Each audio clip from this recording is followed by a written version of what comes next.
করবেন বিজেপি সরকার প্রথমবার। সোনার বাংলা গড়বেই বিজেপি, কি বলছেন শুনুন। नरेंद्र मोदी जी की ओर से, हमारे पार्टी के राष्ट्रीय अध्यक्ष नितिन नवीन जी की ओर से और भारतीय जनता पार्टी के करोड़ों कार्यकर्ताओं की ओर से और शुभेंदु भाई को बहुत बहुत शुभकामनाएं देता हूं कि आप सफल होइए और बंगाल के जनता के पूरी आकांक्षाओं को, आशाओं की पूर्ति का आप माध्यम बनिए। शुभेंदु को मैं लंबे समय से जानता हूं, संघर्षशील व्यक्ति है शुभेंदु जी। एडमिनिस्ट्रेशन को भी देखा है और टीएमसी के दूषणों को भी देखा है। यहाँ पर सुशासन देने में हमारी टीम के साथ शुभेंदु जी सफल होंगे, इसका मुझे पूरा विश्वास है। और उन्होंने जो संघर्ष किया है वो संघर्ष आज परिणाम लाया है। আরো একবার চলে যাই, সহকর্মী অর্ণব হাজরা রয়েছেন সঙ্গে। অর্ণব, দেখো, শুধুমাত্র যে জয়ের কান্ডারি শুভেন্দু অধিকারী 2026-এ তা নয়, 2021-এও আমরা দেখেছি, 2021-এও আমরা একই ছবি দেখেছি। আমি অর্ণবের সঙ্গে কথা বলার আগে দর্শকদের যে ছবি দেখাচ্ছি, এটা হলো শান্তিকুঞ্জর বাইরে, মানে শুভেন্দু অধিকারীর বাড়ির বাইরের ছবি। সেখানে বিজেপি কর্মী সমর্থক যারা রয়েছেন, এলাকার মানুষ যারা রয়েছেন, তারা গেরুয়া আবির মেখে নাচ গানে মশগুল, কারণ মেদিনীপুর পেয়েছে মুখ্যমন্ত্রী। শুভেন্দুকে নেতা বেছে নিয়েছেন বিজেপি বিধায়করা। রাজ্যের প্রথম বিজেপি সরকারের প্রথম মুখ্যমন্ত্রী নির্বাচিত হলেন শুভেন্দু অধিকারী। এই ছবি আপনাদেরকে দেখাচ্ছি, যেখানে আনন্দ উল্লাসে মেতে উঠেছেন বিজেপি কর্মী সমর্থকরা। এই ছবি দেখতে দেখতেই আসুন কথা বলি অর্ণব হাজরার সঙ্গে। অর্ণব, যে কথা তোমায় বলছিলাম, যে শুভেন্দু অধিকারী যে এবার শুধু জয়ের কান্ডারি, 2026-এ তিনি তার ক্যারিশমা দেখিয়েছেন তা নয়, আমরা 2021-এও দেখেছিলাম মমতা বন্দ্যোপাধ্যায়কে তিনি হারিয়ে দিয়েছিলেন নন্দীগ্রামে। আমরা যদি তারও আগে যাই, তাহলে সংগঠক শুভেন্দু অধিকারী, প্রশাসনিক জায়গা থেকেও তিনি অনেকটা এগিয়ে। আমি তোমার কাছ থেকে একদম চুম্বকে জানতে চাইবো, কোন কোন ফ্যাক্টরগুলো শুভেন্দু অধিকারীর মুখ্যমন্ত্রী হওয়ার পথটা প্রশস্ত করলো?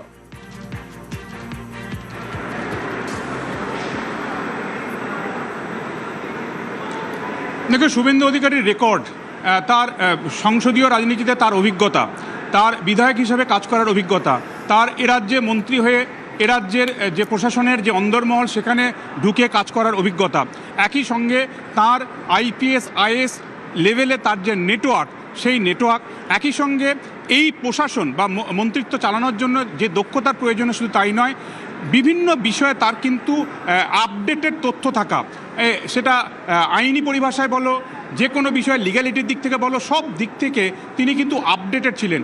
এবং তাই নয়, লড়াইটা তিনি যেভাবে শুরু করেছেন এবং তিনি যেটা বলতেন সেটাই হতো। এবং তিনি এই ভোটের আগেও বলেছিলেন পূর্ব মেদিনীপুরে 16-0 করব, কার্যত ফলেও তো সেটা দেখা গেছে। অর্থাৎ সংগঠক হিসেবে তার যে সাকসেস রেট, একই সঙ্গে তার প্রশাসনিক যে দক্ষতা, এই সব বিষয়গুলি তার এক্ষেত্রে এগিয়ে রয়েছে তাকে মুখ্যমন্ত্রী পদে বসানোর জন্য। এবং একই সঙ্গে যেভাবে তিনি বিরোধী দলনেতা হিসেবে বিধানসভার ভিতরে লড়াই করেছেন, 77 জন বিধায়ক, সেখানের মধ্যে অনেকেই চলে যান তৃণমূল কংগ্রেসে, তাদেরকে যেভাবে একজোট করে তিনি 5টা বছর কাজ করেছেন, সেটাও ছিল তারিফযোগ্য, অন্তত বিজেপির নেতৃত্ব মনে করছে, কেন্দ্রীয় নেতৃত্ব মনে করছে। এবং উদয়স্ত পরিশ্রম করা শুভেন্দু অধিকারীর বিভিন্ন খবর করার সূত্রে তার যে ঘনিষ্ঠ বৃত্ত, সেখানে যাওয়ার বেশ কয়েকবার সুযোগ হয়েছে। তিনি রাত্রে কোনো দিন 3 থেকে 3.5 ঘন্টা ঘুমান আমরা দেখেছি। তার গাড়ির মধ্যে রাত্রেবেলা তিনি বাড়ি ফেরেন, আবার সকালে তিনি বেরোন, সব বিষয়ে রাত 1:30-2টো পর্যন্ত তিনি অ্যাক্টিভ থাকেন। আবার একই সঙ্গে ভোর 4:30-5টা থেকে তাকে আবার অ্যাক্টিভ পাওয়া যায়। এই যে 24/7 একজন নেতা সবসময় তাকে অ্যাক্টিভ পান। এবং শুধু তাই নয়, তার যে হোয়াটসঅ্যাপ, তিনি বিভিন্ন জায়গায় সভা করতে গেছেন, মিছিল করতে গেছেন, কোনো সমস্যা হলে তিনি হোয়াটসঅ্যাপ নাম্বার কর্মীদের দিয়ে এসছেন এবং সেই হোয়াটসঅ্যাপ নাম্বারে ফোন করে শুভেন্দু অধিকারী কোনো রেসপন্স করেননি। যে কোনো জায়গায়, সেটা কুচবিহার হতে পারে, কাকদ্বীপ হতে পারে, যে কোনো কর্মকর্তা, বিজেপির সমর্থক বা নেতা, স্থানীয় নেতা, তারা কোনো সমস্যা পেরেছে, শুভেন্দু অধিকারী হোয়াটসঅ্যাপ করেছে, তার কোনো রিপ্লাই পাননি বা তার কোনো রেসপন্স পাননি, এরকমটা নেই। কাজেই সব দিক থেকে তার যে গ্রহণযোগ্যতা, তার যে জনপ্রিয়তা, সেটা কিন্তু তাকে মুখ্যমন্ত্রী হওয়ার দৌড়ে এগিয়ে রেখে দিল। তবে একই সঙ্গে তোমায় জানাবো, শুভেন্দু অধিকারীর একটা স্বপ্ন কিন্তু আজ পূরণ হলো।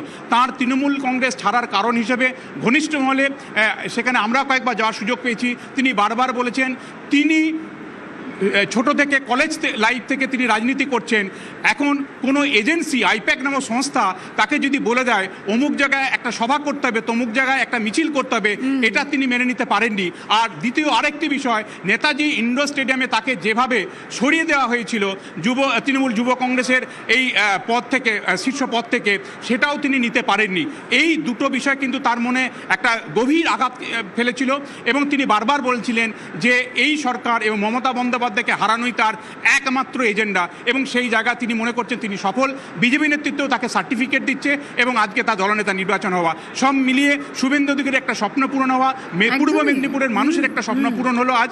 এবং একই সঙ্গে আমরা এর আগে যখন ভোট করতে গেছি, পূর্ব মেদিনীপুরে কাউন্টিংয়ে গেছি, সেখানে সাধারণ মানুষ নয়, আমি নাম বলতে চাই না, একাধিক পুলিশ কর্মীকে দেখেছি।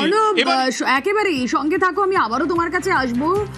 মুখ্যমন্ত্রী শুভেন্দু অধিকারী তিনি বললেন এই বাংলায় আমি বলে কিছু নেই, আমরাই, এবং যা যা গ্যারান্টি দেওয়া হয়েছিল সব কটা ধরে ধরে ফুলফিল করা হবে।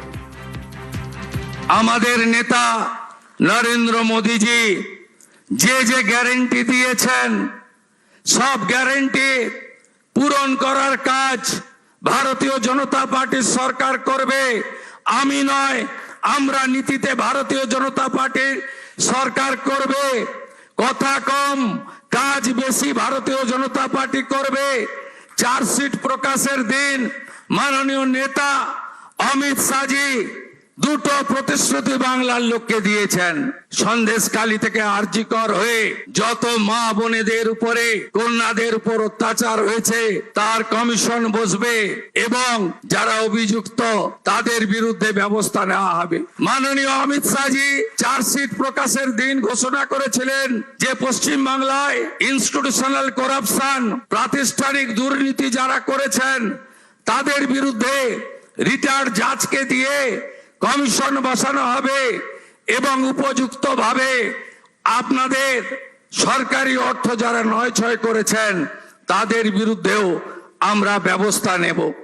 মাননীয় অমিত শাহজি যে সংকল্পপত্র প্রকাশ করেছেন, যা পরবর্তীকালে আমাদের যশস্বী প্রধানমন্ত্রী এই নির্বাচনের প্রধান প্রচারক, আমি আপনাদের কাছে কথা দিতে পারি, আগামী মন্ত্রিমণ্ডল, আগামী বিধায়ক দল, সর্বোপরি ভারতীয় জনতা পার্টির সংগঠন, বিচারধারার সঙ্গে যুক্ত লোকজন এবং অসংখ্য পশ্চিম বাংলার সাংস্কৃতিক চেতনার রাষ্ট্রবাদী নাগরিককে নিয়ে আমরা সংকল্পপত্র প্রত্যেকটা সময়বদ্ধ সময়ের মধ্যে পূরণ করব।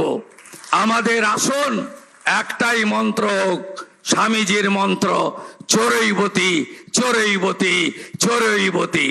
আমাদের মন্ত্র একটাই হোক, নরেন্দ্র মোদীজির মন্ত্র, সবকা সাথ, সবকা বিকাশ, সবকা বিশ্বাস, সবকা প্রয়াস, এটাই হোক আগামী দিনে আমাদের মন্ত্র। আসুন পশ্চিম বাংলাকে মোদীজির আদর্শে, তার নেতৃত্বে নবনির্মাণ করি।